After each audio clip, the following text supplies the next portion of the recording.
السلام علیکم ورحمۃ اللہ وبرکاتہ۔ دوستوں، آپ تمام احباب کا ہمارے اس YouTube channel teach yourself میں بہت بہت استقبال ہے، اور میں ہوں محمد راشد اقبال۔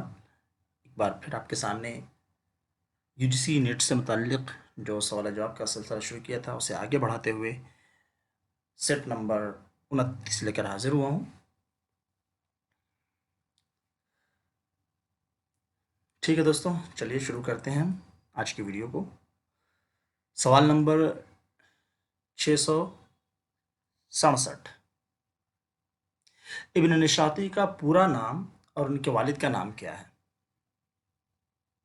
جواب: ابن نشاطی کا پورا نام محمد مظہر الدین ہے اور والد کا نام شیخ فخر الدین ہے۔ سوال نمبر 668، ابن نشاطی کب پیدا ہوئے؟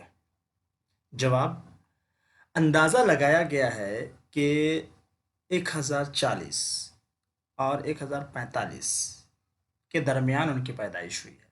پیدائش اور وفات کی متعینہ تاریخ معلوم نہیں ہے، تو اس لیے یقین کے ساتھ کچھ نہیں کہا جا سکتا، ایک انداز لگایا گیا ہے کہ 1040 اور 45 کے درمیان ان کی پیدائش ہوئی ہے۔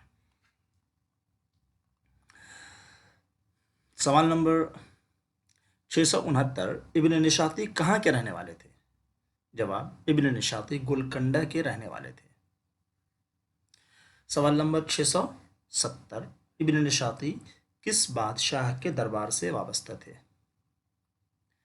جواب: ابن نشاطی عبداللہ قطب شاہ کے درباری شاعر تھے، یعنی عبداللہ قطب شاہ کے دربار سے وہ وابستہ تھے۔ سوال نمبر 671، مثنوی پھول بن کے مصنف کا نام کیا ہے؟ جواب: مثنوی پھول بن کے مصنف کا نام ابن نشاطی ہے۔ سوال نمبر 672، پھول بن کیسی مثنوی ہے اور اس میں کتنے اشعار ہیں؟ جواب: پھول بن عشقیہ مثنوی ہے اور اس میں 1744 اشعار ہیں۔ سوال نمبر 673، مثنوی پھول بن کا سن تصنیف کیا ہے؟ جواب: مثنوی پھول بن کی سن تصنیف 1655 بتائی جاتی ہے کہ 1655 میں اسے تصنیف کیا گیا۔ سوال نمبر 674، گوپی چند نارنگ کے مطابق پھول بن کس فارسی قصے سے ماخوذ ہے؟ جواب: گوپی چند نارنگ کے مطابق پھول بن احمد حسن دبیر عیدروسی کی فارسی قصے بساطین الانس سے ماخوذ ہے۔ تو یہ احمد حسین عیدروسی جو ہیں، ان کی ایک فارسی کے قصے کی کتاب ہے جو بساطین الانس کے نام سے ہے، اس سے اسے لیا گیا یا اسے سامنے رکھ کر کے اسے لکھا گیا ہے، ایسا گوپی چند نارنگ کا کہنا ہے۔ سوال نمبر 675، مثنوی پھول بن میں کتنی صنعتیں استعمال کی گئی ہیں؟ جواب: مثنوی پھول بن میں 39 صنعتیں استعمال کی گئی ہیں، بہت زیادہ صنعتیں استعمال کی گئی ہیں اس کے اندر۔ سوال نمبر 676، مثنوی پھول بن کس تکنیک میں لکھی گئی ہے؟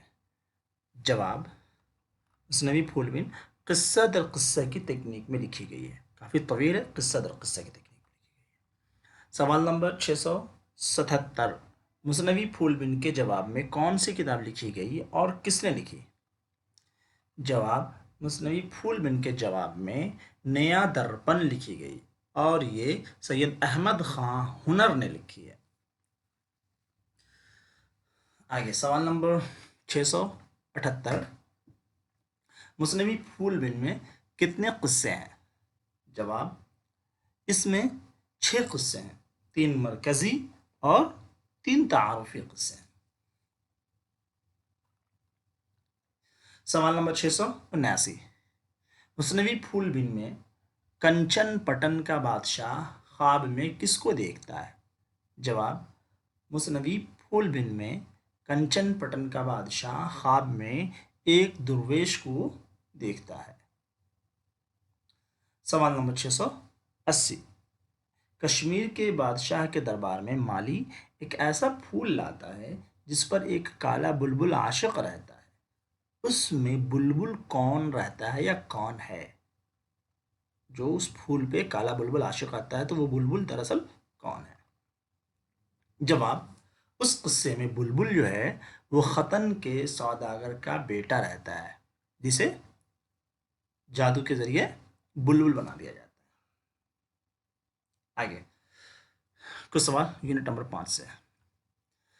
سوال نمبر 681، داستان کربل کتھا کس کی تصنیف ہے؟ جواب، داستان کربل کتھا فضل علی فضلی کی تصنیف ہے۔ سوال نمبر 682، داستان کربل کتھا کو دہ مجلس کا نام کس نے دیا ہے؟ جواب، داستان کربل کتھا کو دہ مجلس کا نام مولوی کریم الدین احمد نے دیا ہے، جن کے پاس اس کا ایک قلمی نسخہ موجود تھا۔ سوال نمبر 663، کربل کتھا کے اندر کتنی مجلسوں کا تذکرہ ہے؟ جواب، داستان کربل کتھا کے اندر 12 مجلسوں کا تذکرہ ہے، لہذا اس کو 10 مجلس کہنا صحیح نہیں ہے، اس لیے کہ 10 مجلس نہیں بلکہ 12 مجلس کا تذکرہ اس کے اندر ہے۔ سوال نمبر 684، فضلی نے کتنے سال کی عمر میں کربل کتھا لکھا تھا؟ جواب، فضلی نے 22 سال کی عمر میں کربل کتھا لکھا تھا۔ سوال نمبر 685، فضلی نے کربل کتھا کس کی فرمائش پر لکھی تھی؟ جواب، فضلی نے کربل کتھا نواب شرف علی خاں کے اہل خانہ کی فرمائش پر لکھی تھی۔ تو یہ شرف علی خاں تھے ایک نواب، ان کے اہل خانہ کے فرمائش پہ جو کہ ان کا جو مجلس ہوتی تھی اس مجلس میں جایا کرتی تھی، تو ان کے فرمائش پر انہوں نے یہ کربل کتھا لکھی تھی۔ سوال نمبر 686، فضل علی فضلی کی داستان کربل کتھا کو کس نے مرتب کر کے شائع کیا؟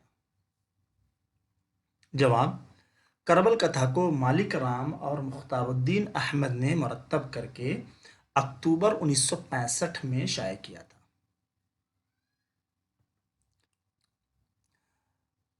اور سوال نمبر 687، یہ شعر کس داستان میں مذکور ہے درود خدائے لم یزلی دم بدم بر نبی خفی و جلی، ہے درود خدائے لم یزلی دم بدم بر نبی خفی و جلی۔